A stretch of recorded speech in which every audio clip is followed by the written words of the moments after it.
สมมุติซื้อเครื่องให้จะอะไรเนี่ยสมมุติค่อยซื้อเครื่องให้จะนี่ซื้อ ทานสะดวกซื้อแต่ว่าบ่สะดวกปานใดเนาะ สะดวกสิขึ้นไปบนสร้างขึ้นนี่จะได้ซื้อกระโดดซื้อเครื่องได้ เห็นยกเลยล่ะอันนี้มันห้านอันค่ายเครื่องสะดวกซื้อแต่ว่ามาซื้อบ่สะดวกปานใดล่ะเอาบัตรดินแล้วลูกเอ้ย มื้อหน้าแต่งอันขึ้นนี่โอแต่งขึ้นไป ขึ้นน่ะโตโก ขึ้นบ่ได้เนี่ย สิขนม เราขายเครื่องอยู่นี่เนาะเวลาลูกค้ามาซื้อนี่ต้องได้ยืนนี่บัดนี้แป๊กนิดนึงเนาะเบิ่งมีเฮือนซองล่างแบบนี้อันนี้เฮือนใหญ่เฮือนน้อยแล้วก็เราเฮ็ดปงเยี่ยมนี่ขายเครื่องอยู่นี่ซื้อให้เจ้าของห้านกินแหละอันนี้น่ะ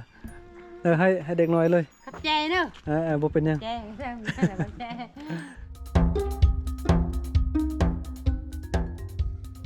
อันนี้ก็ขี่รถมาฮอดกลางบ้านแล้วซึ่งว่าอยู่กลางบ้านนี่ก็มีน้ำก๊อกแบบนี้เนาะเหือนไผที่อยู่ติดกับน้ำก๊อกแบบนี้ก็สบายเนาะในการตักน้ำเพราะว่าบ่ได้แบกบ่ได้หาบน้ำอยู่ไกลเนาะถ้าว่าเหือนผู้ใดที่อยู่ไกลน้ำก๊อกแบบนี้ก็จำเป็นเนาะได้แบกได้หาบน้ำยางไปไกลแต่ว่าน้ำก๊อกแบบนี้ชาวบ้านเอาไว้ใช้ไว้อาบเนาะล้างถ้วยล้างบวงจะบ่กินนะเพราะว่ามันจะมีปูนส่วนน้ำกินนี้ชาวบ้านจะกินน้ำห้วยที่ไล่มาจากธรรมชาติพุ่นเนาะวันนี้เบิ่งไอ้บ่าวเพิ่นโอ้เป็นพ่อเฮือนนี่คุ้มค่าได้เนาะ เอาเมียละเต้ เอาแล้ว โอ้หาบน้ำให้เมียบัดนี้มื้อนี้ก็มาเบิ่งภาพบรรยากาศอยู่ดอยเนาะโอ้ทางด้านนี้ก็มีสวนผักนะเขาเจ้าก็อาจจะปลูกผักอยู่นี่ปลาลายแท้เบิ่งโอ้ลายโลได้สาวไปโลพุ่นเด้ยไม่เท่าตักเต็มเลยบ่เต็มอ่ะไม่เท่าคือว่าแบกเพซะนะตักอยู่ใส่ไก่บ่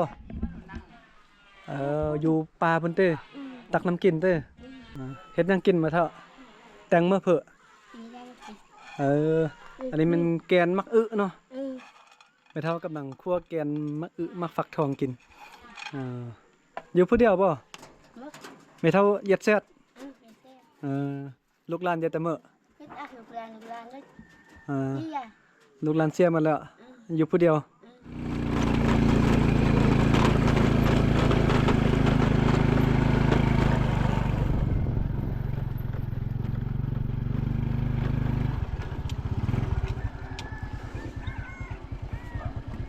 ตอนนี้ก็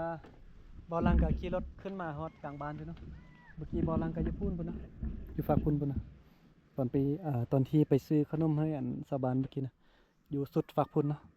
กลางบ้านก็จะอยู่แถวนี้กวางเนาะหมู่บ้านนี่นะ